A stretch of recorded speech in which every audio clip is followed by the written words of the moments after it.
Hello everyone, welcome to Step Up Academy. My name is Neha Sachdev and I am your English educator. And here we have with us the mascot of Step Up Academy जिनका छोटे से प्यारे white little पैंडा है. हम लोग दोनों आज आपका मिलके वेलकम करने वाले हैं एक बहुत ही इंटरेस्टिंग सी पोम पढ़ने के लिए जो आपकी मेन कोर्स रीडर बुक से ली गई है.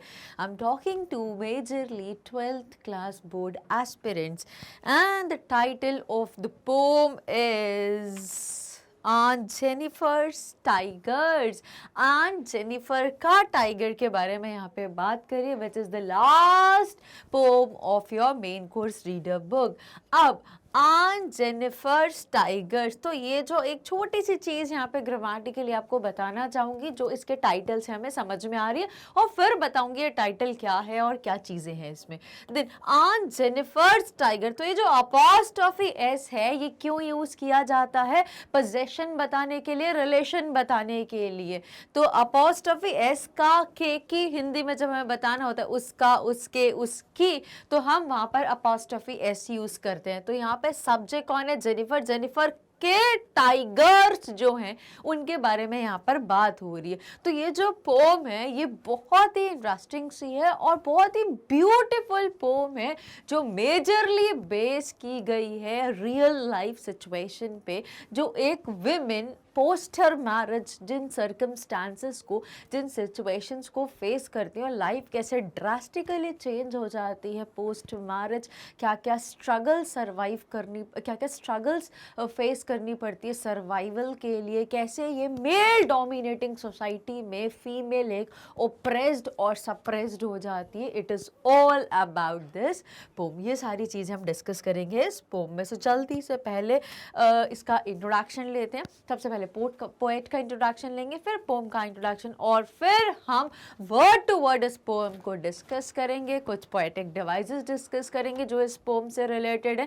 उसके बाद इसको समराइज करेंगे और एंड में क्वेश्चन आंसर्स डिस्कस करके इस वीडियो को एंड करेंगे. So you have to stay connected with me till the end of the poem. So come, let's begin reading with the introduction of the poem. The poem Aunt Jennifer's Tigers was written by Andrini Rich. किसने लिखी है? जो poetess हैं उनका नाम है एंड्रीनी rich. और basically ये जो पोएट हैं, पोएटेस हैं हमारी, ये एक फेमिनिस्ट है, ये एक एसेइस्ट है, एसेज लिखती हैं और मेजरली ये एक फेमिनिस्ट है. फेमिनिस्ट उस पर्सन को बोला जाता है जो कि फीमेल सेक्शन को या फीमेल्स को सपोर्ट करता है, उनके फेवर में डिसीजंस लेता है, उनके हक के लिए खड़ा होता है, उनके लिए लड़ाई करता है. That is a feminist. और मेजरली ये एक फेमिनिस्ट है जिन्होंने इसी कंसर्न को ध्यान में रखते हुए ये पोम को लिखा है. Who is one of the significant figures of feminist movement during the 20th century.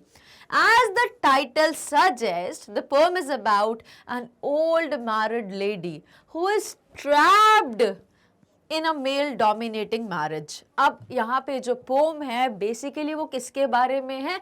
वो किसके बारे में? आंट जेनिफर के बारे में है. अब एक गर्ल थी जब उनकी शादी हुई थी, जेनिफर. अब वो इतनी बड़ी हो गई, उनकी शादी को इतने साल हो गए कि अब वो इतनी बुजुर्ग हो गई है, इसलिए हमने उनको सबटाइटल में आंट यूज करा है. So it is basically about an old married lady जो एक फंस जाती है किसमें? एक ट्रैप में. जो किसका ट्रैप है? मेल डोमिनेटिंग मैरिज का जो ट्रैप है.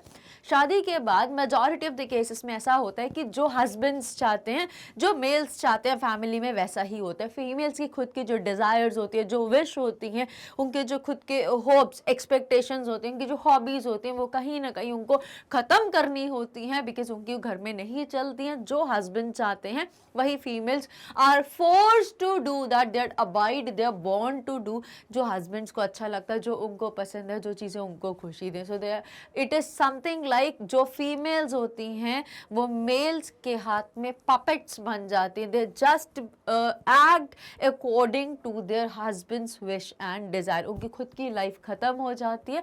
अब जैसे उनके हस्बैंड उनको रखना चाहते हैं उनकी वो लाइफ हो जाती है. So it is just like a robot. अब वो जो पेन एग्जैक्टली एक फीमेल सफ़र करती है उसके बारे में पोम को लिखा गया है. And her art. अब मेजर एक चीज और है, ये तो हमने बात करी पेन सफरिंग्स के बारे में, और दूसरी चीज क्या बोली गई थी, पूरा जो टाइटल था दैट वाज आन जेनिफर्स टाइगर्स। अब वो इतनी पोलाइट है, इतनी डिसेंट है, इतनी डरी सहमी से, इतनी सप्रेस हो गई, इतनी ओप्रेस्ड रहती हैं कि उन्होंने क्या यूज़ करा, जो एग्जैक्टली उनकी जो इनर फीलिंग्स थी वो उन्होंने एक ड्राइंग के थ्रू डिपिक्ट करने की, ड्राइंग एग्जैक्टली नहीं है बट यहाँ पे उन्होंने कुछ ऐसे ऐसे करके उन्होंने कुछ निडल का यूज़ करके और थ्रेड का यूज़ करके उन्होंने कुछ ड्रॉ करा है जो टाइगर है। अब उन्हें टाइगर ये पर्टिकुलरली क्यों यूज करा, बिकॉज कहीं ना कहीं जो टाइगर की क्वालिटीज होती हैं, बहुत ही डोमिनेंट, बहुत ही एग्रेसिव, फ्री, फियरलेस होता है, फ्रीडम में रहता है, तो ये चीजें कहीं ना कहीं वो चाहती थी जो वो कभी भी एक्सप्रेस नहीं कर पाई, ना उनको कोई समझ पाया, तो वो अपनी फीलिंग्स, अपनी इमोशंस एक ड्राइंग के थ्रू डिपिक्ट करती हैं। सो बहुत इंपॉर्टेंट पार्ट है यहाँ पे टाइगर्स का। And her art which helps her to escape from her unhappy marriage, और उसका जो आर्ट है वो उसको कहीं ना कहीं हेल्प करता है to escape from her unhappy marriage. शादी तो हुई लेकिन वो कभी भी उस शादी से खुश नहीं थे, क्योंकि हस्बैंड जो थे बिल्कुल भी सपोर्ट नहीं करते थे और उनको डोमिनेट करते थे, हर चीज़ में उनको दबा देते थे। उनकी अगर कोई हॉबी होती थी तो वो भी उनको नहीं करने देते थे, उनकी खुद की इच्छाएं तो कुछ थी ही नहीं। What ever as husband say, she used to do everything according to the choice, according to the orders or commands of the husband. The poem has been divided into 3 stanzas having 4 lines each. In the first stanza, the poet explains the nature of tigers, that is bold, fearless and free. In the second stanza, the poet explains the nature of the artist, that is Aunt Jennifer, who is totally opposite of her art, that is trapped, frightened and pain-bearing. Or the last stanza compares the life of the artist, that is Aunt Jennifer, and that of her art. अब ये जो majorly pome है इसको 3 stanzas में divide करा गया, 3 stanzas में 4 lines है। तो पहला जो स्ट्रैंजा है that talks about the nature of tigers, because and Jennifer's के टाइगर्स जो थे उनके बारे में। तो पहले फर्स्ट स्ट्रैंजा में नेचर क्या होती है टाइगर की, टाइगर किसका सिंबल होता है उसके बारे में यहाँ पर बताया गया। दैट इज टाइगर बहुत बोल्ड होते हैं, बहुत एलिगेंट होते हैं, बहुत ही फियरलेस होते हैं और फ्रीडम को एंजॉय करते हैं। सेकेंड स्टांजा में पोएट ने क्या एक्सप्लेन करा, nature of the artist, that is aunt Jennifer, जो उस आर्ट को बना रही थी वो किस टाइप की थी, वो बिल्कुल इस कॉन्ट्रास्टिंग नेचर की थी। जैसा टाइगर होता है उसका बिल्कुल कॉन्ट्रास्टिंग नेचर था। अगर मैं यहाँ पर बोलूँ फियरलेस तो वो फियरफुल थी, अगर मैं बोलूँ फ्री तो बिल्कुल बाउंड थी, वो अगर मैं बोलूँ यहाँ पे बोल्ड तो वो बिल्कुल ही ऑप्रेस्ड थी, सप्रेस्ड थी, तो बिल्कुल ऑपोजिट नेचर की थी वो खुद lady, that is aunt Jennifer, who is also the artist because उन्होंने उस उन टाइगर्स को ड्रॉ किया था। Who is totally opposite of her art, that is trapped, frightened and pain bearing। और लास्ट स्टांजा में जो पोम का जो लास्ट स्टांजा है उसमें poet artist that is aunt Jennifer और उनका जो आर्ट है उन दोनों की लाइफ को कंपेयर करती है कि ये चीज़ यहाँ से शुरू हुई और कैसे वो चीज़ एंड हुई, उन दोनों के कंपैरिजन से चीज़ों को एंड करती है। So this is all about the short and beautiful poem. Now, the poet concludes the thought Aunt Jennifer has suffered throughout her life। अब यहाँ पे हम ये भी देखेंगे, जब हम पोम को exactly word to word read करेंगे तो हम समझेंगे कि पोएट ने कंक्लूड करा इस पोम को, दो Aunt Jennifer has suffered throughout her life because of her failed marriage and will suffer in her after life as well। अब यहाँ पे क्या बोला गया है कि वो ये जो पेन है, ये जो सफरिंग है, ये जो बर्डन है मैरिज का, अनहैप्पी मैरिज का, ये थ्रू आउट द लाइफ तो कैरी कर ही रही हैं और शायद उनकी डेथ हो भी जाएगी तो भी ये बर्डन से वो फ्री नहीं हो पाएंगी, ये बर्डन उनकी डेथ तक उनके साथ चलेगा। And will suffer in her after life as well, और ये भी बोला है कि मतलब उनकी डेथ हो जाएगी उसके बाद भी वो जो मैरिज का बर्डन था, because she was a married women, तो वो बर्डन उनके आफ्टर लाइफ में भी कैरी फॉरवर्ड होगा। हर आर्ट विल रिमेन, और वेयर एज जो उनका आर्ट था, जो उनके टाइगर्स थे, वो फियरलेस, प्राउड और एवरलास्टिंग रहेंगे, वो कभी ख़त्म नहीं होंगे। बहुत प्राउड, बहुत ही फियरलेस का सिंबल जो थे हैं और हमेशा रहेंगे। अब यहाँ पर क्या बताया कि जो आंट जेनिफर है वो थ्रू आउट ऐसी रही, आफ्टर लाइफ में भी ऐसी रहेंगी। ऑन द अदर साइड या फिर कंट्रास्टिंग थॉट अगर हम बताएं टाइगर्स का, तो टाइगर्स ऐसे थे, ऐसे हैं और आफ्टर लाइफ में भी ऐसे ही रहेंगे। भले यहाँ पे आंट जेनिफर की डेथ हो जाए, लेकिन जो उनका आर्ट है वो जो अभी रिवील कर रहा है वो हजारों सालों बाद भी वही चीज रिवील करेगा। Now when we read this poem again and again, we find that the poet is indirectly referring to the power of art. तो मेजरली यहाँ पे क्या किस चीज पे एम्फसाइज किया गया, that is power of art. Art में कितनी ताकत होती है, हमें अगर अपने कोई थॉट्स, फीलिंग्स, इमोशंस कन्वे करने हैं, so art is that language जिसके थ्रू हम अपनी हिडन चीज़ों को कन्वे कर सकते हैं बहुत ही सिंपल तरीके से और बहुत ही ब्यूटिफुल तरीके से। So when we read this poem again and again, we find that the poet is indirectly referring to the power of art. For the poet, women can escape from their unhappy life by using their capabilities. अब यहाँ पर poet जो है वो बोल रही है कि अगर एक विमेन चाहे अपनी क्षमताओं की बेसिस पर, अपने कैपेबिलिटीज़, अपने स्किल्स के बेस पर वो इन अनहैप्पी मैरिड लाइफ के बर्डन से फ्री हो सकती है, अगर एक विमेन चाहे तो। Unlike humans, art has no boundaries. जैसे ह्यूमन की बाउंड्रीज होती हैं, वैसे आर्ट की कोई बाउंड्री नहीं होती। हम ह्यूमन को तो बाउंड कर सकते हैं बट हम आर्ट को नहीं कर सकते, that is free. So art has no boundaries or limitations. So basically the poet is trying to encourage women, और majorly इस poem में poet provoke कर रहे हैं उन oppressed women को, उन dominated women को कि आप इन अपनी ये जो आपने अपने लिए limits create करी, इनसे बाहर आइए and you too can live the life which is full of freedom and that is full of fearless. Now the poet is trying to encourage women to raise voice against their slavery by expressing themselves in art. वो अगर खुद वैसे नहीं कर सकती, अगर वो उन बैरियर्स को क्रॉस नहीं कर सकती, उनसे ओवरकम नहीं कर सकती, तो एटलीस्ट आर्ट के थ्रू तो अपनी फीलिंग्स, इमोशंस को हर कोई एक्सप्रेस कर सकता है बहुत ही ईजीली और बहुत ही इफेक्टिव मैनर में। So basically this is the picture of Aunt Jennifer, और जो अभी हमने previous slide में देखी थी, that was the picture of the poet, that is Irene Rich. Now let's begin reading with the poem exactly word to word. So poem start होती है जब poet ऐसा point raise करती है, Aunt Jennifer's tigers prance across a screen, bright topaz denizens of a world of green. अब aunt Jennifer के जो tigers हैं वो क्या करते हैं, वो प्रैंस करते हैं अक्रॉस अ स्क्रीन। अब बेसिकली पहले देख लेते हैं प्रैंस का मीनिंग क्या होता है। So prance a human quality which means walking in a very energetic manner, here it is use for the tiger. जैसे हम लोग बहुत ही एलिगेंट, बहुत ही बोल्ड तरीके से, निर्भय तरीके से जो वॉक करते हैं, वहाँ पर इस वॉक को टाइगर की वॉक को बताया गया कि टाइगर की जैसी वॉक होती, कैसे ही walk in a very energetic, in a very bold, in a very fearless manner, वो वॉक को बताया गया। सो द आंट जेनिफर के जो टाइगर हैं वो प्रैंस करते हैं अक्रॉस अ स्क्रीन। अब यहाँ पे अक्रॉस अ स्क्रीन क्या है, तो आपने कभी अपने घर में बड़े जो फीमेल्स होती हैं, आपकी मदर या ग्रैंड मदर्स या ग्रैनीज को, उनको देखा होगा कभी कुछ वो लोग कढ़ाई बुनाई करती है। I am not talking about stitching exactly, but एक पीस ऑफ क्लॉथ पे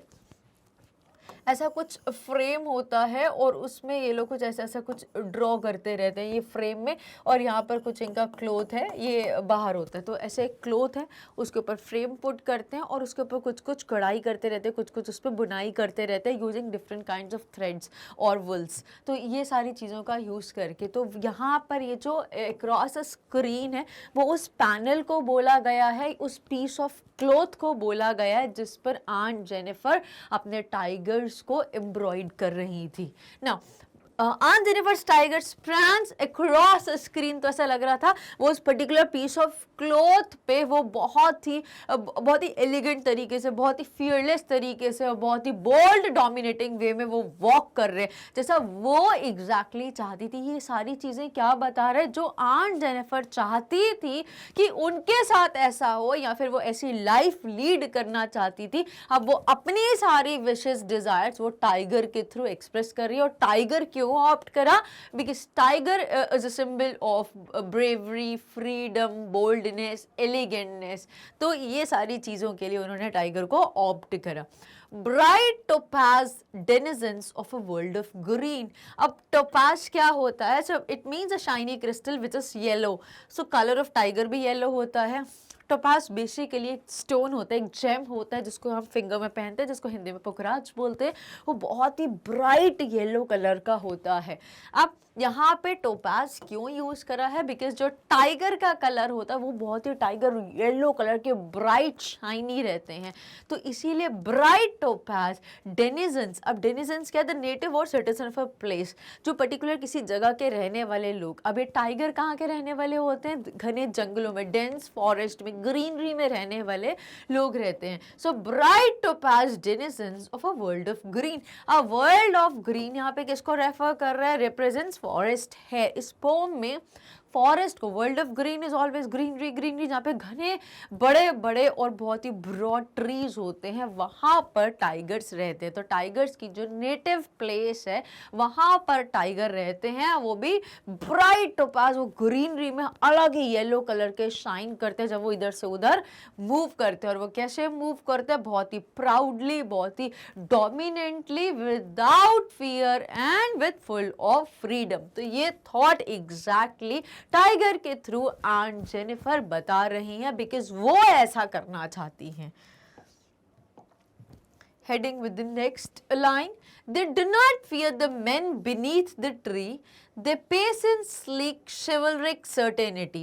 अब यहाँ पे क्या बोला, they do not fear, they यहाँ पर कौन है, किसकी बात हो रही है, they यहाँ पर टाइगर्स की बात हो रही है जो उन्होंने ड्रॉ करे थे। तो tigers do not fear the men beneath the tree। अब अगर पेड़ के नीचे कोई मैन खड़ा है तो टाइगर को उनसे भी डर नहीं लगता, बिकॉज वो तो सिंबल हैं फियरलेस के, वो फियरलेस लाइफ सरवाइव करते हैं, उनको किसी से भी डर नहीं लगता है। और अगर वो टाइगर्स थोड़ा बहुत क्लाइंब भी कर सकते हैं, तो अगर पेड़ के ऊपर और पेड़ के नीचे कोई मैन खड़ा तो उनको उससे भी डर नहीं लगता। उनको पता है कि हमें कोई हार्म नहीं पहुंचा सकता, instead we can harm the humans. तो उनको जो पेड़ के जस्ट नीचे जो मैन खड़ा है वो भी उनको कोई हार्म नहीं पहुंचा सकता है।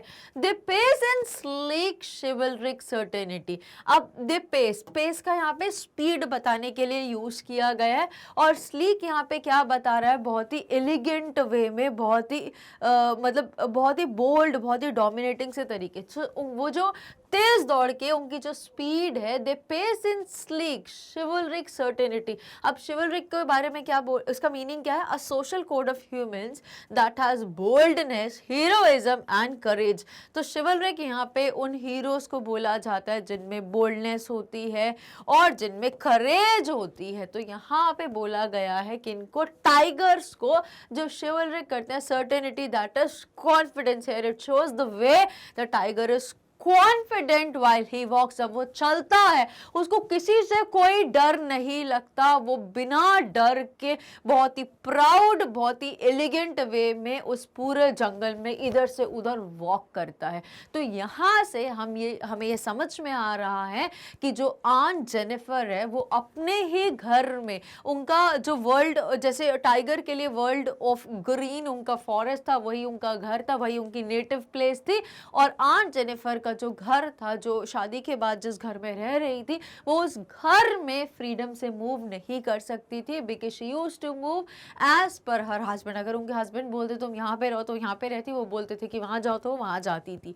तो वो अपने घर में ही फ्रीडम से मूव नहीं कर पाती थी। But yes, there was a will, वो भी चाहती थी कि मैं भी ऐसे फ्रीडम से इधर से उधर घर में मूव करूं, जस्ट लाइक टाइगर, और वो उनकी जो पर्सनालिटी है वो कैसी, वो एक्सपेक्ट कर रही है कि उनकी पर्सनालिटी भी बहुत ही ज़्यादा कॉन्फिडेंट होनी चाहिए और उनमें बहुत करेज होनी चाहिए, बहुत बोल्डनेस होनी चाहिए, जो नहीं है बिकॉज शादी के इतने साल हो गए हैं, अब उनका फिजिकल अपीयरेंस भी बहुत डाउन हो गया है, इतने सालों से डोमिनेट होते आ रही हैं, इतने सालों से सप्रेस सुनते आ रही हैं, मार खाते आ रही हैं, तो उनकी अब जो कंडीशन है वो बहुत ही पुअर हो गई है और बोल्डनेस, करेज, ये सारी चीज़ें उनमें ख़त्म हो गई। अब तो उनके हाथ भी कांपने लगे, इतनी वीक, इतनी पुअर हो गई हैं।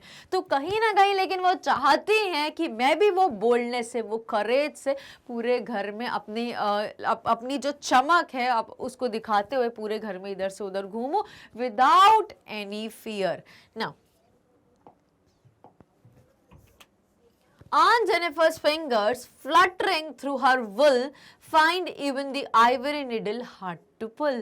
अब यहाँ पर क्या बोल रहे हैं कि वो इतनी बुजुर्ग हो गई हैं और वो इतनी डरी सहमी से रहती, इतने सालों से जो फिजिकल टॉर्चर, जो मेंटल टॉर्चर उनके साथ किया गया, उनको इतना डांटा गया, इतना इतना डर उनके अंदर बिठा दिया गया है कि अब वो कुछ भी छोटा सा काम करने से बिल्कुल डर जाती है, बिल्कुल कांप उठती हैं। तो अब वो उनकी बॉडी, उनकी फिजिकल स्ट्रेंथ भी ख़त्म हो गई, उनके हाथों में इतनी ताकत भी नहीं है कि वो उस पुअर निडल को भी उसको भी अच्छे से उसको वीव कर ले। सो आंट जेनिफर की जो फिंगर हैं वो फ्लटरिंग होती, fluttering it means doing something in a hurry. अब वो भी मतलब जल्दी जल्दी करने में उनका हाथ इतना अच्छा नहीं चलता है कि उसको वो निडल को अंदर से निकाले फिर उसको वीव करें, वो उतनी भी उनके हाथ में अब स्ट्रेंथ नहीं है। सो Aunt Jennifer fingers fluttering through her wool find even the ivory needle. अब आइवरी किसको बोला गया? जो एलिफेंट के टस्क्स होते हैं, जो आइवरी टीथ होते हैं आगे के जो लंबे वाले, जिसको लाख बोलते हैं, एग्जैक्टली वाइट कलर के जो डस्की टीथ रहते हैं, उससे निडल्स बनती है। और जिसमें निडल्स में हम वीव करके कुछ एम्ब्रॉयडरी बनाते हैं।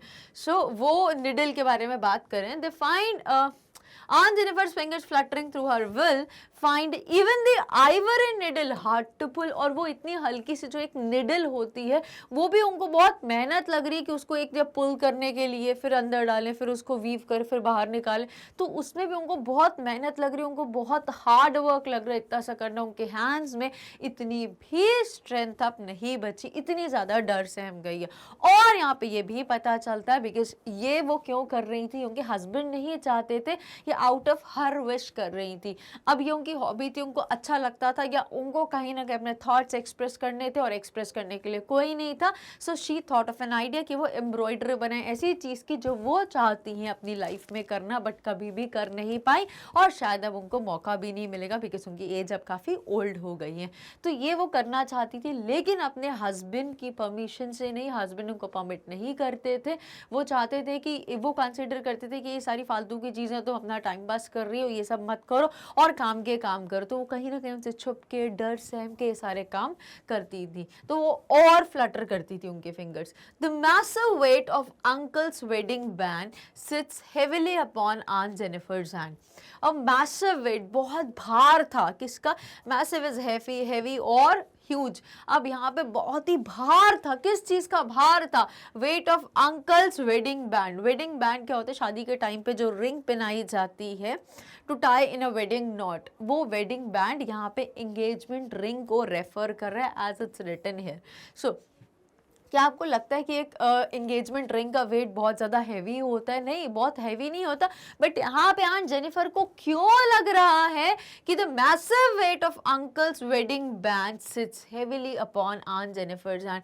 अब वो जो इतना, जब जैसे उन्होंने रिंग पहनाई और वो उनके साथ जुड़ गई, उनकी हो गई, और तब से वो उस रिंग का जो वेट था उसको बियर नहीं कर पाई, और उनके शोल्डर्स पर बहुत सारी रिस्पॉन्सिबिलिटीज़ आ गई, वो पूरा टॉर्चर आ गया और वो सारी डोमिनेंस आ गई जो मेल एक कर सकता है अपनी वाइफ पर। तो उसका बहुत बड़ा उनको बर्डन लग रहा है कि वो इतने सालों से जो बर्डन को कैरी करते आई है, अब वो इस बर्डन को और कैरी नहीं कर सकती हैं। Sits heavily upon aunt Jennifer's hand. अब वो जो पूरा बोझ है वो उस बोझ के नीचे दबती आ रही है इतने सालों से। अब वो बोझ भी वो कैरी, वो जो प्रॉब्लम्स, वो सॉरो, वो जो हरासमेंट, वो जो सारी पेन्स वो बियर करते आई हैं, अब वो उस पेन को और बियर नहीं कर सकती और वो उस पेन के नीचे दबती जा रही हैं, जिसकी वजह से वो बहुत ही कमज़ोर बन चुकी हैं, अब फिज़िकली भी और मेंटली भी।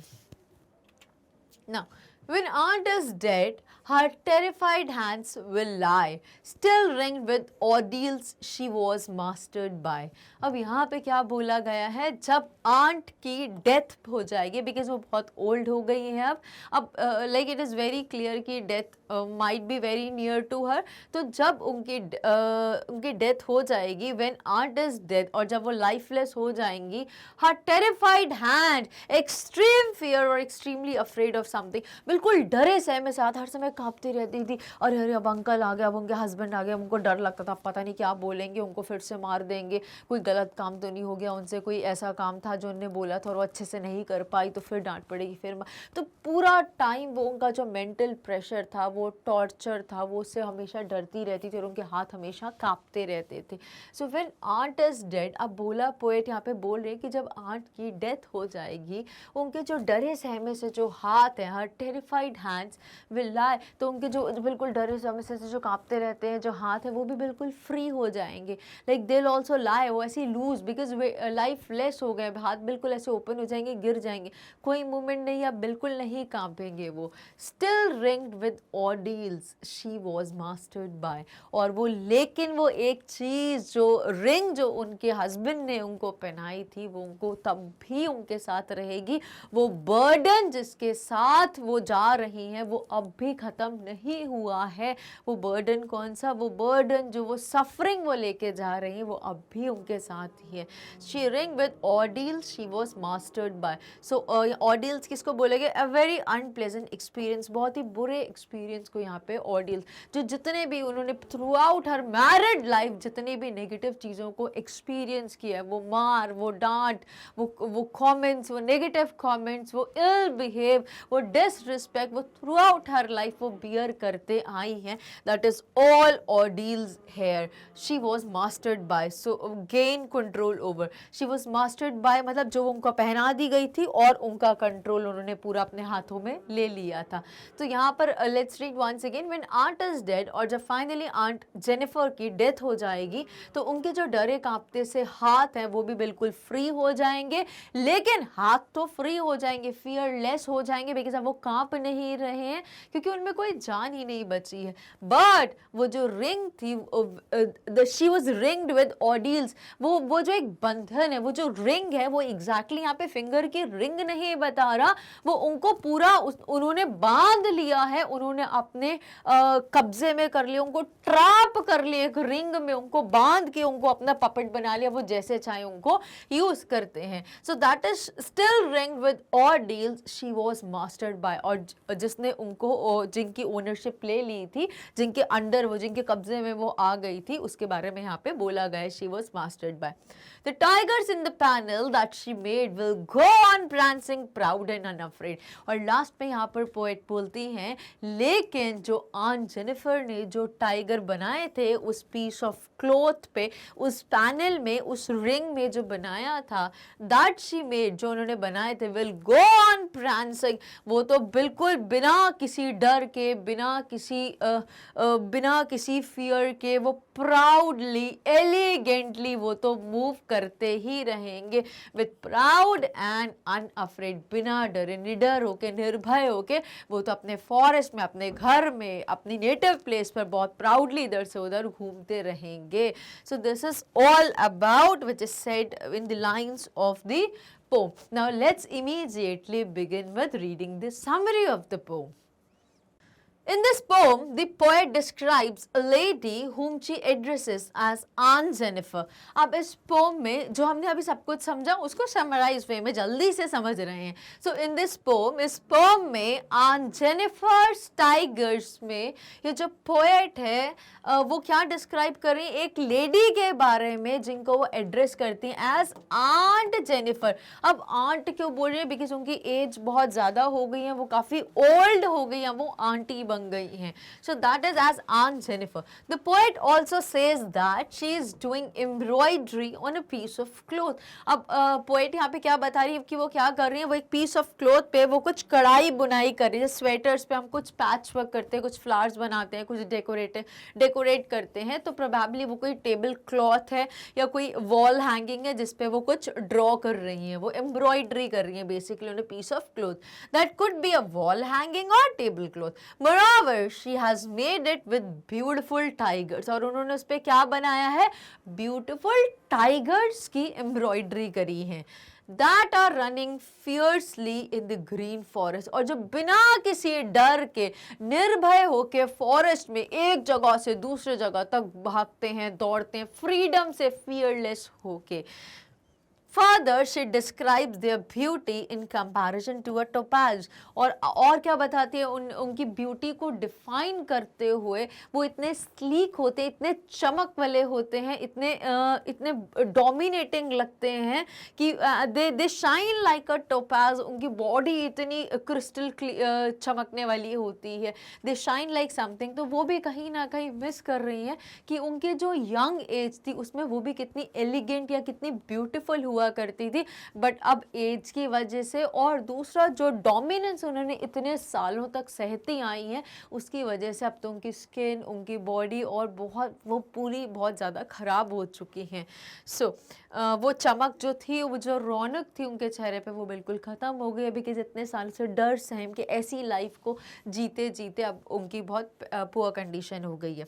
As in the green background of the forest they appear bright yellow. अब यहाँ पे क्यों टोपाज से कंपेयर किया, बिकॉज वो घने हरे जंगलों में वो येलो कलर का जो टाइगर है वो अलग से ही शाइन करता है. तो वो ग्रीनरी में एक अलग सा येलो कुछ शाइन कर रहा है, तो अलग ही ब्राइटनेस देता है.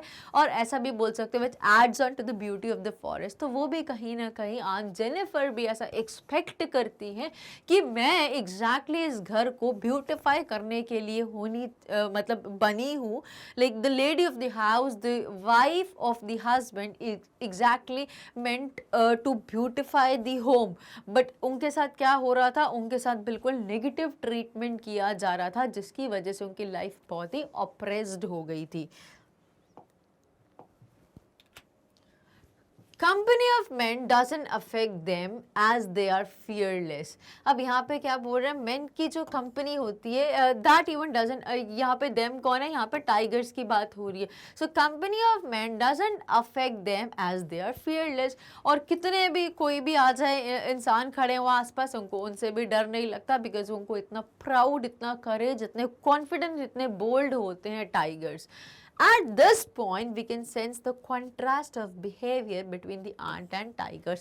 और यहाँ पे हमें समझ में आ रहा है कि जैसे उनके हस्बैंड आते थे वो तो बिल्कुल डर सहम के शांति से खड़ी हो जाती थी, स्टिल होके एक जगह पर सिर झुकाकर. लेकिन जो टाइगर है, अगर कोई भी उनके सामने आ जाए उनको कोई डर नहीं लगता और वो बहुत फ्रीली जो उनको करना है, जहाँ पे घूमना है, जैसे घूमना है वो कर सकते थे. लेकिन आंट बिल्कुल इस नेचर में ऑपोजिट थे.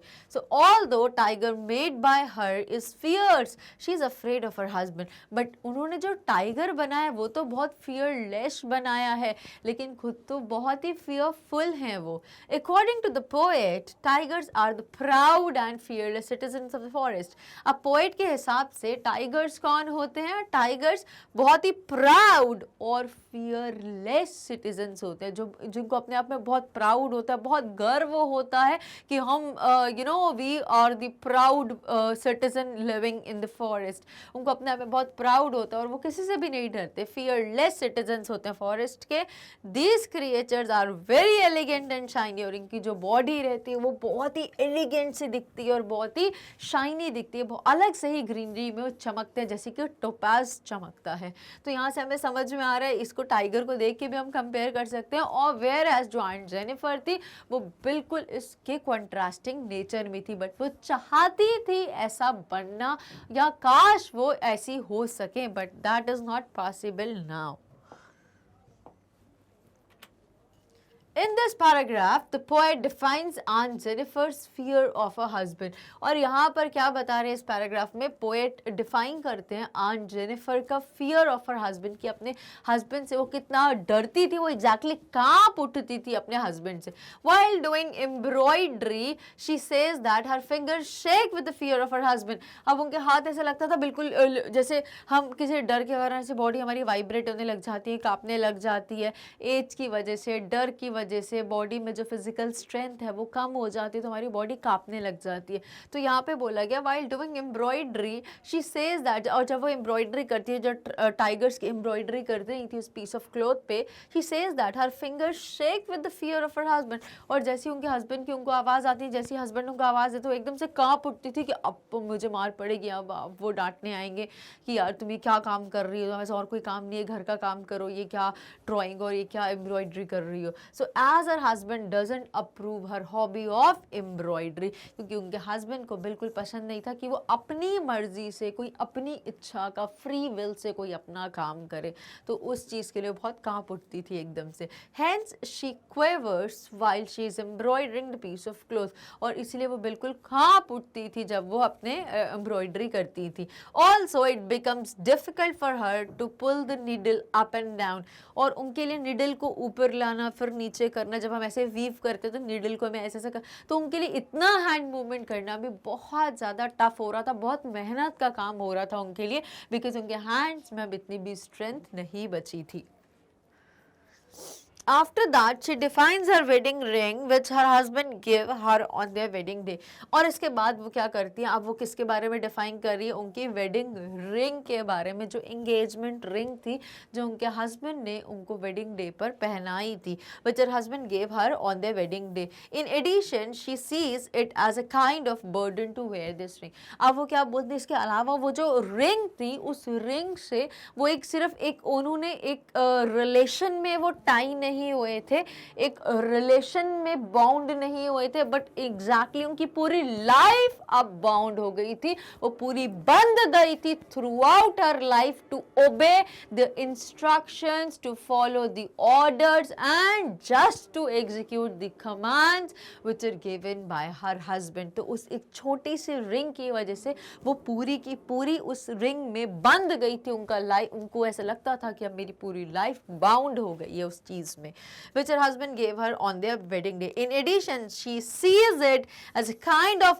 burden to wear this ring. और उनको ये जो रिंग था एक बहुत बड़ा बोझ लगता था, एक बहुत बड़ा बर्डन लगता था जो उनको कैरी करने अपने लाइफ में, बिकॉज वो कभी भी अपनी लाइफ से खुश नहीं थी, और जब हम किसी चीज़ में हमें इंटरेस्ट नहीं होता, हम खुश नहीं होते, तो सिर्फ एक बोझ, एक बर्डन लगता है हमें, क्योंकि इतना इतना टॉर्चर था, इतना हरासमेंट था, इतना मार पीट, डांटना, बुरा बोलना, तो वो कभी भी खुश नहीं थे. उनको हर दिन उनके दिमाग में डर था, एक फियर था उनके अंदर, वो कभी भी अपनी लाइफ को फ्रीडम के साथ नहीं जी रही थी. तो it was just like a burden which she has to carry forward. She feels this because her husband tortures her so much that she sees the wedding ring as a burden instead of a beautiful gift by her husband. अब ideally जो wedding ring होती है वो एक बहुत beautiful gift होता है जिसको सभी फीमेल्स चेरिश करती हैं कि वाह this is the beautiful ring that I got on my wedding day, this is the beautiful gift. But instead aunt Jennifer के साथ ये थॉट बिल्कुल कॉन्ट्रास्टिंग था. उनके लिए वो एक ब्यूटीफुल गिफ्ट ना बन के वो उनके लिए एक ऐसा जाल बन गया था. रिंग वॉज समथिंग लाइक एक ऐसी रिंग थी जिसने उनको पूरा थ्रू आउट हर लाइफ एक बांध लिया था, एक ऐसी लाइफ में which is full of torture, which is full of complaints and grief, sorrows and sorrows. So उनको ऐसा क्यों लगता था? Because her husband tortures her so much that she sees the wedding ring as a burden instead of beautiful gift by her husband. Due to the many difficulties she has faced in her married life, that she describes the little wedding ring as a heavy band on her trembling fingers. और इसकी वजह से due to the many difficulties है, इतनी सारी जो उनको life में जो डिफ़िकल्टीज़ आ रही थी, इतनी सारी जो प्रॉब्लम्स आ रही थी, जो उन्होंने फेस करी थी अपनी मैरिड लाइफ में, वो डिस्क्राइब करती हैं उस लिटिल वेडिंग रिंग को as a heavy band on her trembling fingers. मेरी कांपती हुई उंगलियों में वो एक बहुत बड़ा बोझ था, बिकॉज वो रिंग उनको याद दिलाता है the beginning of your unhappy married life, the beginning of your miserable life. अब हर दिन तुम्हें नई डांट, नया मारना, नया टॉर्चर, ये सारी चीज़ें रोज रोज कंटिन्यू होती थी, और वो बैंड हमेशा उनको वो याद दिलाता था, now she is bound in a relationship with such kind of person who always at every single point, at every single second of her life dominates her unconditionally. तो वो उसके लिए एक बहुत बड़ा बर्डन हो गया था, अब वो जिसको और बियर नहीं कर पा रही थी बिकॉज ऑफ एज और इतने साल की बियरिंग्स की वजह से, टॉलरेंस की वजह से। अब वो कांप रही थी और वो उस वेट को, उस रिंग के वेट को और बियर नहीं कर पा रही थी। It also means that the ring is linked with some bad experiences in the form of torture that she has faced. इससे हमें ये भी पता चलता है कि जो ring थी, it is linked with some sort of bad experiences in the form of torture हो सकता है, किसी भी प्रकार का जो प्रताड़ना वो लेडी झेलती थी हर दिन, हर रोज़, हर समय, that she faced। तो इसीलिए उनको वो ring जो था उनके लिए एक बहुत ही नेगेटिव चीज़ बन गई थी, rather than a piece of pleasure or a beautiful gift। Further, this experience relates to the dominating behavior of her husband। और आगे जाके जब हमने देखा तो हमें पता चला ये जो experience था उनका which relates, ये किसको, इन्होंने किससे relate करा इन सारी चीज़ों को, due to the dominance nature of her husband, dominating nature of her husband, जो उनको हर समय दबाते रहते थे, हर समय suppress करते रहते थे, जिसकी वजह से वो एक बहुत ही oppressed life में जी रही थी। ना किसी से वो बात कर सकती थी, ना किसी से अपनी feelings, emotions, thoughts, idea share कर सकती थी, कोई उनसे बात करने के लिए भी नहीं था, और पूरा टाइम अकेली वो ऐसे ही उनके ऑर्डर्स कमांड करती थी, जस्ट लाइक अ रोबोट और like a puppet. In the last part, the poet says that though Ant's design of tigers can easily sense a desire for freedom and fearlessness। अब last में यहाँ पे जब हमने last paragraph देखा तो हम उससे ये समराइज कर सकते हैं कि the poet says that though Ant's design of tigers can easily sense a desire for freedom and fearlessness। तो आंट जेनिफर ने जो टाइगर्स की एम्ब्रॉयडरी करा था, टाइगर्स को जो एम्ब्रॉयडरी करा था उस पीस ऑफ क्लॉथ पर, उससे हमें समझ में आता है बहुत अच्छे से कि कहीं ना कहीं आंट जेनिफर फ्रीडम की लाइफ चाहती थी। वो चाहती थी कि वो भी अपने घर में फियरलेसली मूव करे, with proud, with that elegance and with that confidence and courage, but वो कभी उनको थ्रू आउट हर लाइफ नहीं मिल पाया। However, the poet says that it is not possible for her to achieve this freedom during her lifetime। अब यहाँ पे poetess बोल रही हैं, इतने पेनफुल तरीके से बोल रही हैं, looking at the poor miserable condition of Aunt Jennifer, तो पोएट को रियलाइज होता है कि इस लाइफ में तो एटलीस्ट वो इस फ्रीडम को अवेल नहीं कर सकती, वो इस बाउंड से कभी भी बाहर नहीं आ सकती जो जिस बॉन्ड में वो रह रही हैं। So however, the poet says that it is not possible for her to achieve this freedom during her lifetime। इस लाइफ में तो ये पूरे थ्रू आउट हर लाइफ वो कभी भी वो फ्रीडम को अवेल नहीं कर सकती which she is looking for, जैसा टाइगर fearlessly और फ्रीडम के साथ मूव करता है इन greeneries.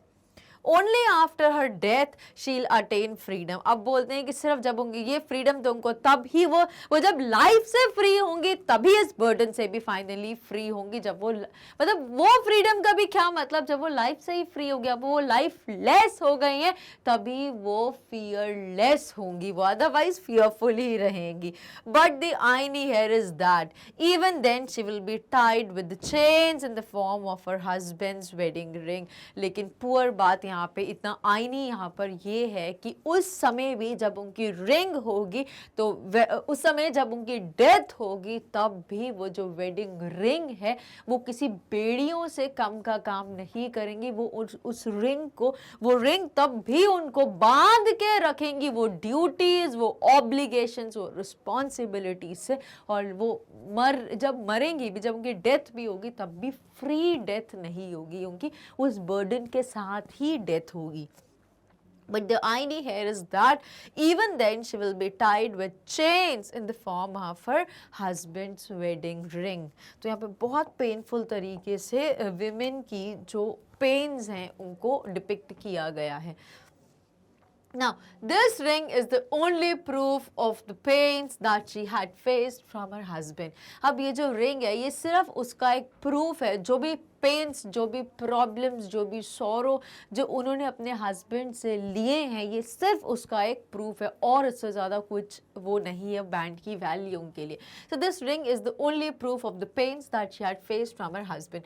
On the contrary, the tigers which are made by Aunt Jennifer will always portray her desire. अब on the other side वो किसकी बात कर रहे हैं? ऑन द अदर साइड वो बात कर रहे हैं उन टाइगर्स को जिनको आंट जेनिफर ने अपने हाथ से एम्ब्रॉयडरी की थी। वो हमेशा पोर्ट्रे करेंगे, डिपिक्ट करेंगे क्या? हर डिजायर, कि इनकी कोई डिजायर थी, इनकी इच्छा थी क्या? To live a fearless life by jumping boldly and proudly on a piece of cloth. जैसे टाइगर सिंबल है बोल्ड का, फ्रीडम का, फियरलेसनेस का, वैसे उनकी भी वो इच्छा है, बस वो इच्छा ही रह जाएगी जो टाइगर्स के थ्रू वो डिपिक्ट कराना चाहती है। To live a life which is full of freedom, that is full of fearlessness, and by jumping boldly, confidently, courageously and proudly on a piece of cloth. ये सिर्फ उनकी इच्छा, एक इच्छा ही बन के खत्म हो गई उनकी लाइफ के साथ।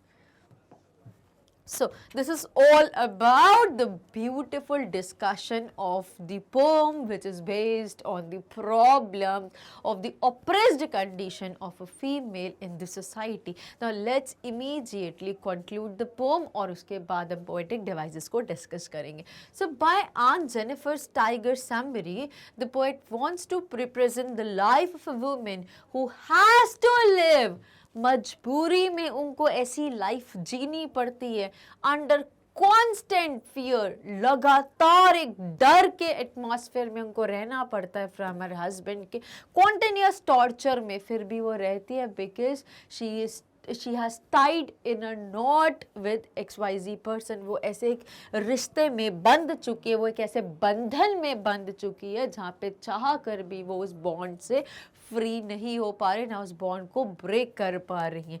Also she will only get freedom when she will die.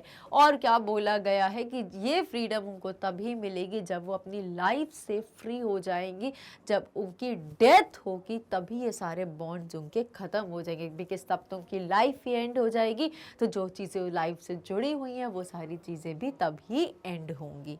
So this is the message which is conveyed by the poem. अब हम जल्दी से डिस्कस करते हैं towards the poetic device. सबसे पहला poetic device यूज़ किया गया है metaphor. metaphor क्या होता है? similes and metaphors. similes में comparison होता है, metaphors में भी comparison होता है, लेकिन as like word का यूज़ ना किए, बिना करते हुए. It is a literary device which is used to make a comparison between two things that aren't alike but do have something in common. Similar नहीं होते but हम compare करते हैं उनको एक जैसा बनाने के लिए. Example, bright topaz denizens. तो bright topaz denizens, तो tigers are compared with bright topaz because of their elegant color. अब bright topaz denizens क्यों बोला गया? वहाँ के रहने वाले जो लिविंग क्रिएचर्स थे वो बहुत ही ब्राइट टोपाज के जैसे थे. तो क्या ब्राइट टोपाज यहाँ पे एक जेम है, लेकिन उसको किससे रेफर किया गया? उसकी चमक को, उसकी एलिगेंस को किससे रेफर किया गया? टाइगर्स के साथ कंपेयर किया गया है ब्राइट टोपाज को. क्यों? क्योंकि उनकी जो चमक होती है, जो उनकी एलिगेंसी होती है, उसकी वजह से. सो this is the beautiful use of a metaphor in this pome. Next is alliteration. Alliteration क्या होता है? Repetition of alphabet at the beginning of words except vowel sounding words. Vowel को छोड़ के जितने बाकी के जो अल्फ़ाबेट्स होते हैं, जैसे कि B C D F G H K, ये वाले वर्ड्स अगर, ये वाले अल्फ़ाबेट्स अगर वर्ड के बिगिनिंग में आ रहे हैं कॉन्जिक्वेंटली वर्ड्स में, तो वहाँ पर हम अलिटरेशन बोलते हैं. For example, it is the occurrence of the same sound at the beginning of adjacent or closely connected words. Example, finger fluttering, ff, prancing, proud, pp का यहाँ पे alliteration यूज किया गया है. repetition of consonant sounding word, ff, pp. now next is symbolism. कोई चीज़ किसी चीज़ को signify करती है, portray करती है, किसी चीज़ का symbol होता है. red is a symbol of, yes, बताइए कमेंट सेक्शन में कमेंट करके जल्दी से बताइए. ओके, तब तक मैं भी बता देती हूँ अपनी तरफ से, because I can not wait much. So love दो चीज़ का सिंबल होता है. इंडियन कल्चर में red is considered to be a very holy colour and is a symbol of love. At the same time we talk about the foreign culture, so red is a symbol of danger. Okay, हम बात करते हैं symbolism की. So it is the use of symbols to represent ideas और qualities. Example, bright topaz denizens क्या represent करते हैं? Tigers के एलिगेंट कलर्स को रिप्रेजेंट करते हैं. Massive weight of uncle's wedding band, ये क्या रिप्रेजेंट करते हैं? मेल डोमिनेशन को, कि जो इतना भार है उस रिंग का, मैं उसको नहीं बियर कर पा रही. रिंग का तो कोई वेट ही नहीं होता, तो वो ऐसा क्यों बोल रहे? बिकॉज वो जो रिंग के साथ जो उनकी ऑब्लिगेशंस बन गई हैं, जो उनकी मजबूरियां बन गई हैं उस अनहैप्पी लाइफ में, वो उनको बंद गई हैं, अब उसको और वेट बियर नहीं कर सकते. So that is all about the male domination के बारे में बताया गया with the lines massive weight of uncle's wedding band. Then tigers किसका रिप्रेजेंटेशन है? हिडन डिजायर्स का. उन्होंने टाइगर को क्यों यूज करा है एम्ब्रॉयडरी में? बिकॉज टाइगर सिग्निफाई करते हैं बोल्डनेस को, करेज को, फ्रीडम को, फियरलेसनेस को. तो ये सारी चीज़ें वो चाहती थी कि वो ऐसी हो जाए, बट वो नहीं हो सकी, इसलिए उन्हें टाइगर को यूज़ करा अपनी फीलिंग्स को डिपिक्ट करने के लिए. So very beautiful representation of symbols. Next, my most favourite one is personification. किसी नॉन ह्यूमन चीज़ को ह्यूमन कैरेक्टर दे देना is what known as personification. Personify कर देना. It is the attribution of human characteristics to animals and non-human things. Example, chivalric is a word which was used for knights in medieval times. But यहाँ पर किसके लिए use किया गया? Tigers के लिए. पहले समय में ये जो chivalric ये जो वर्ड था, ये बड़े बड़े किंग्स वगैरह के लिए यूज़ किया जाता था, बड़े लोगों के लिए. बट यहाँ पर टाइगर के लिए यूज किया गया है. तो यहाँ पर किसका यूज हुआ है? पर्सोनिफिकेशन का ब्यूटीफुल यूज किया गया. Next is hyperbole. What is hyperbole? जब हम किसी चीज को एग्जैजरेट करके बताते हैं, बड़ा चढ़ा के बताते हैं, वो एक्चुअली उतनी होती नहीं है, that is hyperbole. So it is an exaggerated statement. Example, massive weight, बहुत हैवी वेट, ह्यूज वेट बताने के लिए. किसका? वो छोटी सी वेडिंग बैंड का.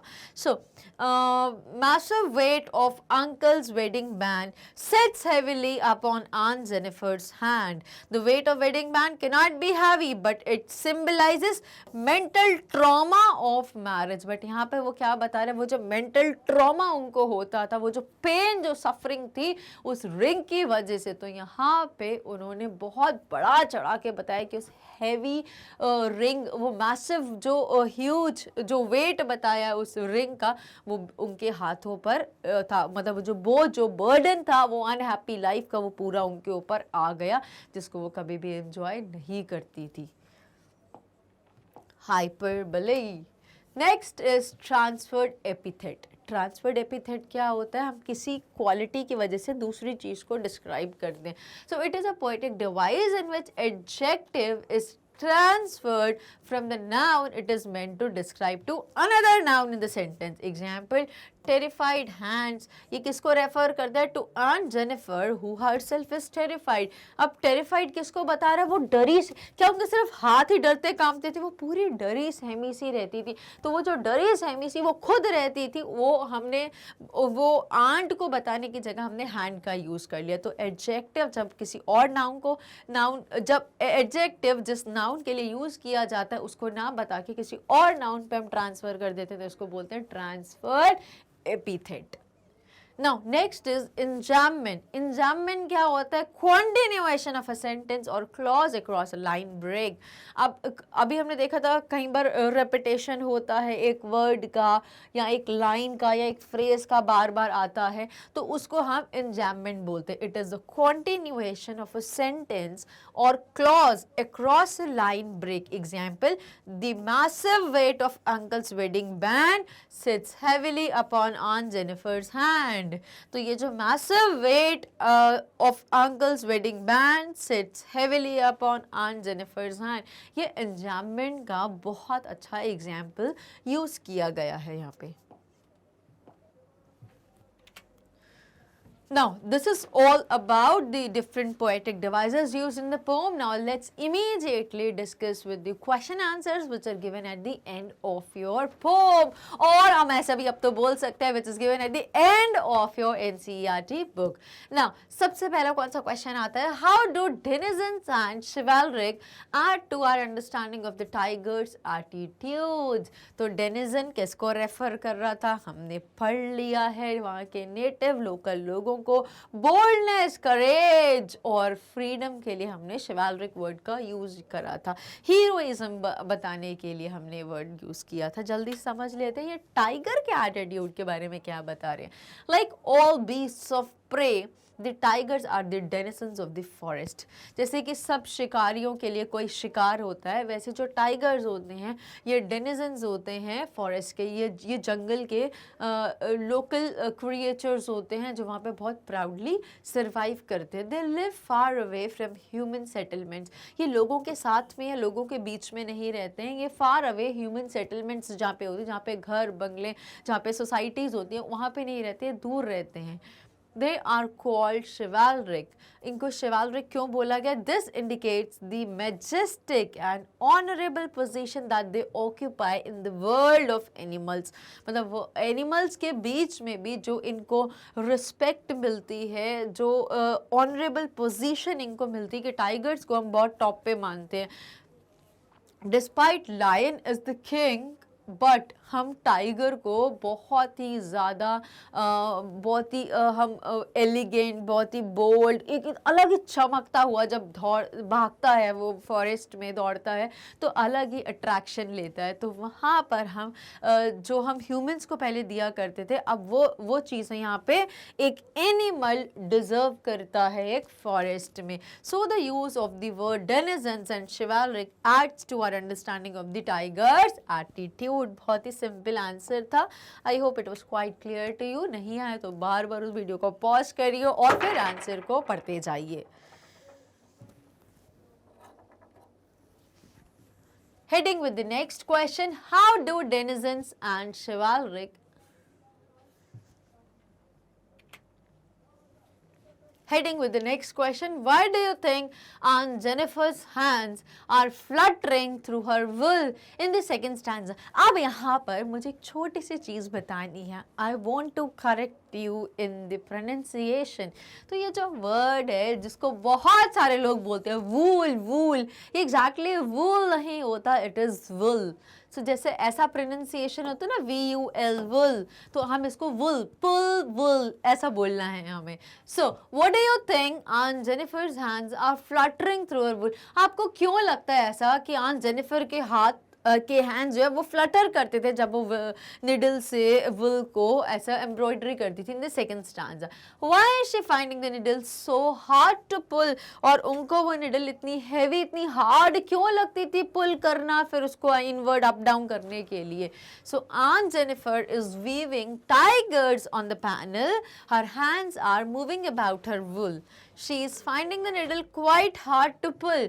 The weight of years of her married life is lying heavy. अब यहाँ से हमें क्या पता चले, जो weight है years of her marriage का is lying heavy on her hand. ये पूरा जो बोझ है इतना बड़ा, जो मैरिड लाइफ का जो बर्डन, जो रिस्पॉन्सिबिलिटीज है, घर की टेक केयर करना, हस्बैंड की टेक केयर करना, फैमिली की टेक केयर करना, ये ड्यूटी को ओबे करना, ये रूल को फॉलो करना, इस ऑब्लिगेशंस को कंप्लीट करना, ऑर्डर्स एग्जीक्यूट करना, डिमांड्स को फुलफिल करना, कमांड्स को एक्सेप्ट करना, ये पूरा टाइम, इतनी सारी जो चीज़ें वो उनके तले दबते जा रही हैं. So that is the weight of years of her married life is lying heavy on her hand. This makes the pulling of the needle so hard. और इतने भार, इतनी obligations की वजह से वो जो एक poor lady है वो दबती जा रही है. अब उनके हाथों में इतना जोर भी नहीं है कि वो needle को अच्छे से वो ऐसे वो कर सके, तो वो हाथ जो है बहुत ही ज़्यादा कांप रहे हैं, move भी properly नहीं कर पा रहे हैं.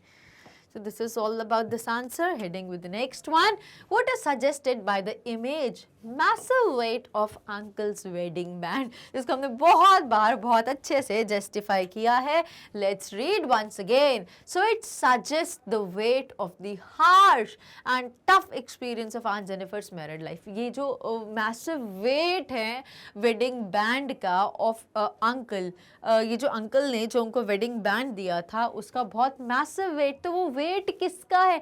वो जो इतनी जो पेन सह रही हैं इतने सालों से, जो इतनी प्रॉब्लम सफ़र कर रही हैं, वो इतने ऑप्रेस्ड तरीके से जो रह रही, इतनी दब के जो रह रही हैं, डरी सहमी सी, उनको कॉन्टिन्यूसली डोमिनेट किया जा रहा है without even knowing the wish, the dream, the desires of the lady. तो वो अब क्या फील कर रही हैं? बहुत बर्डन हो गया है अब उनके पुअर हाथों पर.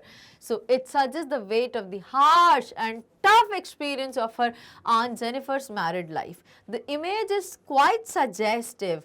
The wedding band is symbolic. It represents the unbreakable bond of marriage between the husband and the wife. वो एक ऐसे बॉन्ड में बंध चुकी है, ना तो उससे वो बाहर आ सकती है बॉन्ड से, और ना ही उस बॉन्ड को ब्रेक कर सकती हैं अब इस पॉइंट ऑफ एज पे, बिकॉज अब वो काफ़ी ओल्ड हो गई हैं, इसलिए वो जेनिफर से वो आंट जेनिफर बन गई हैं.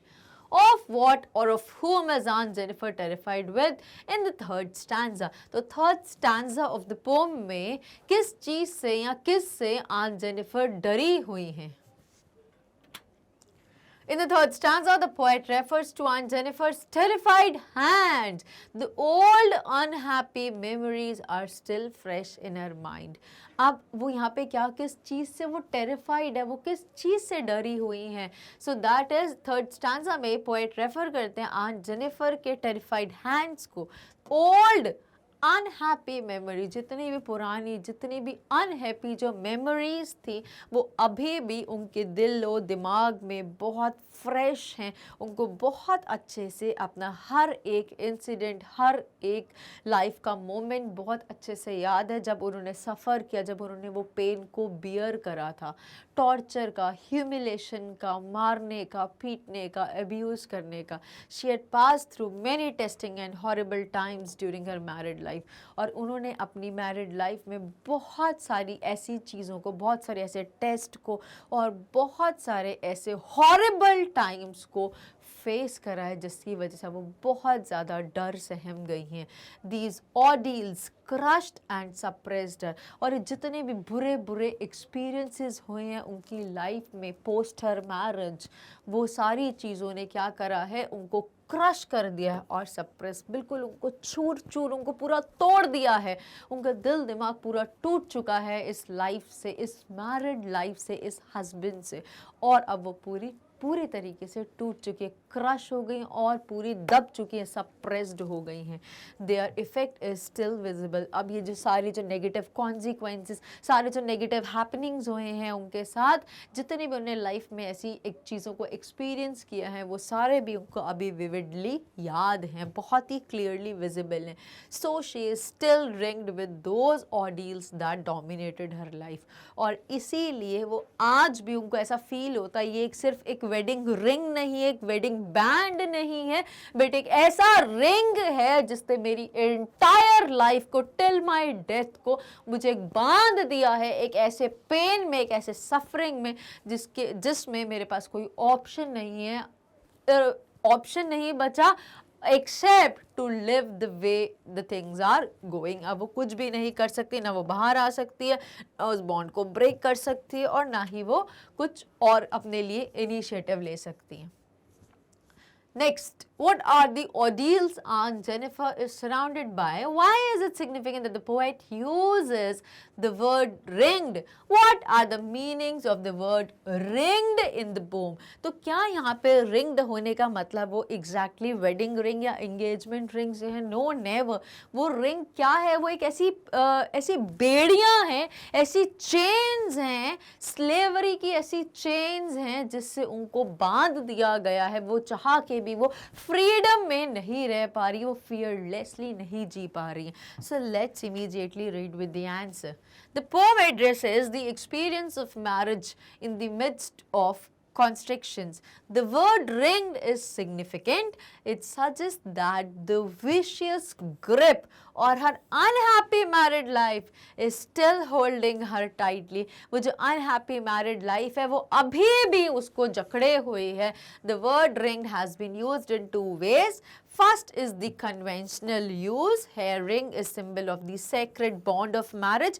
एक तो ring का मतलब वही है जो sacred bond of marriage होता है, जिससे हम knot में बनते हैं, जिससे हम एक bond में, एक relationship में आते हैं। और the other is the figurative use of ring. It means encircled or surrounded with the poor experiences, with the burden of unhappy life.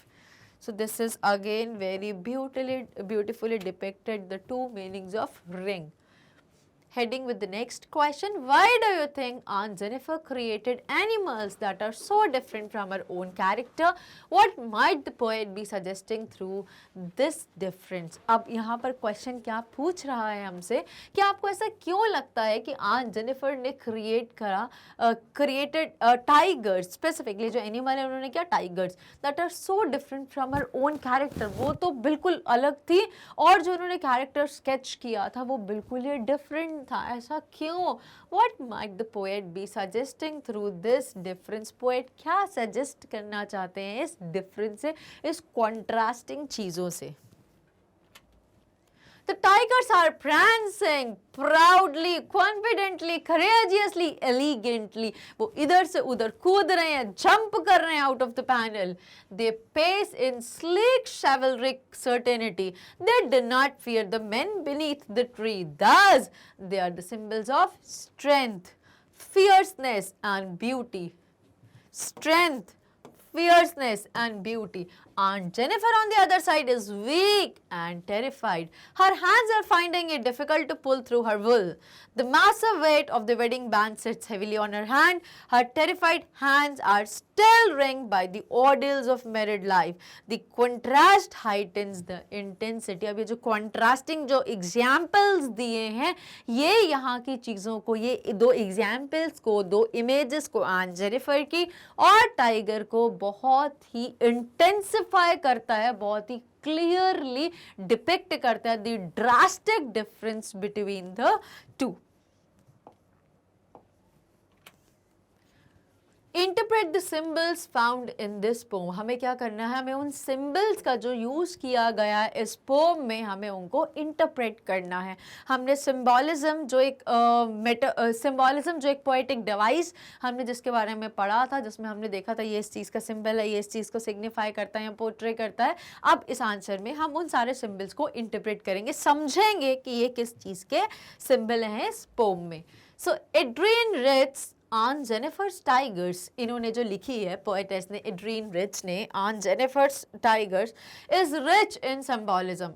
Start ही हुई है आन जेनिफर टाइगर्स। उनके टाइगर क्यों इन्होंने लिखे, उनके क्या पालतू टाइगर थे? नो, उन्होंने टाइगर का यूज करा as a symbol of freedom, fierceness, beauty, elegance, boldness, courage. ये क्यों? बिकॉज वो चाहती थी ऐसे बनना। अपनी फीलिंग्स को उन्होंने एक एनिमल के थ्रू डिपिक्ट करने की कोशिश करी है। So Adrienne Rich's Aunt Jennifer tigers is rich in symbolism.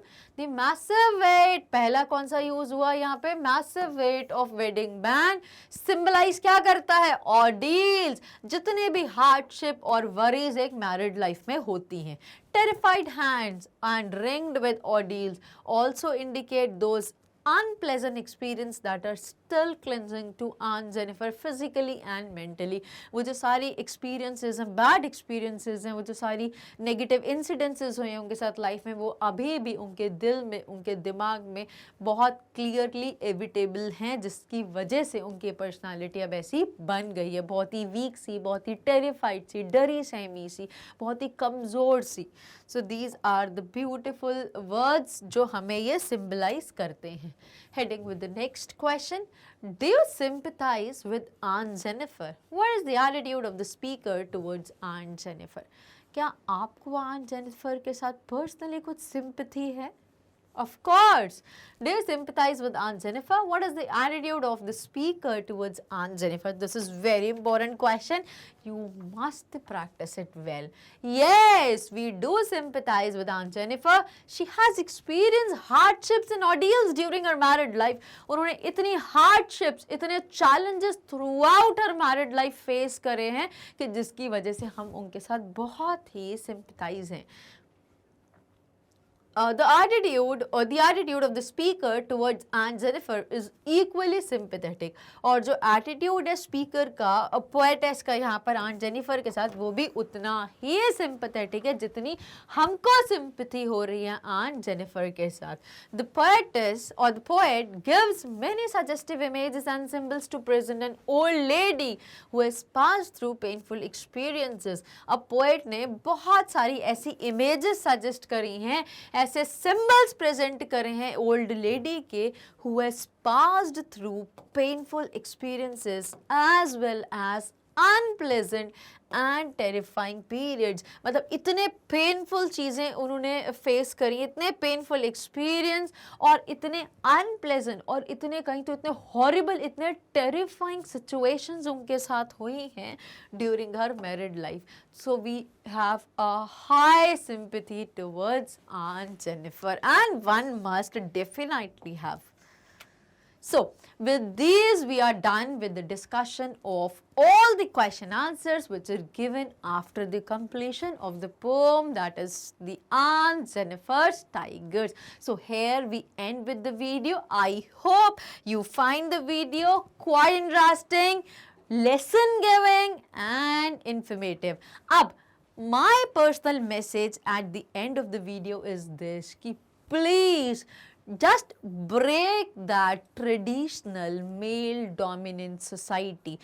We should consider females as equals। कोई बड़ा कोई छोटा नहीं होता है just by gender description। So it is my most humble request from the platform of Step Up Academy that please do consider females as your equals, जैसे कि हम सब बराबर हैं। Thank you very much for watching the video।